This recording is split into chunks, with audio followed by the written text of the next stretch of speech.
The images that I made basically came from a new instrument that's on the Suomi MPP satellite called OMPS. OMPS' main mission is to measure ozone, but one of the other neat things it can do is it can detect smoke and dust. What you're looking at in the images is something that's called the aerosol index. The amount of aerosols in the atmosphere do depend on season. Typically, you see a lot of smoke in the atmosphere during the spring.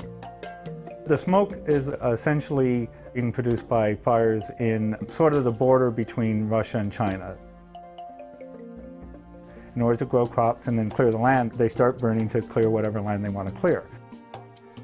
In the case of these fires, the smoke can get lofted to 4 kilometers to maybe 10 kilometers in the atmosphere. At that point, they get picked up by higher level winds and get transported globally.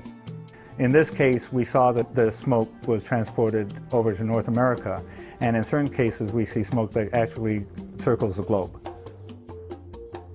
The colors on the image are artificial, but what they're meant to convey is basically a sense of the density of the smoke, so that the bluer and greener colors represent less smoke, the yellow and the reds represent more smoke.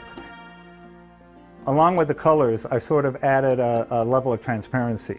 So the less dense the smoke is, the more you can see through it, and the more dense it is, the less you can see through it.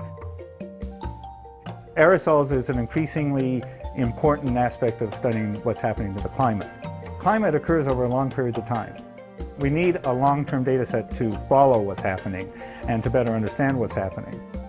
So it's important to keep this climate record going, and OMPS, being the next instrument in line, is going to take up the slack and continue the record.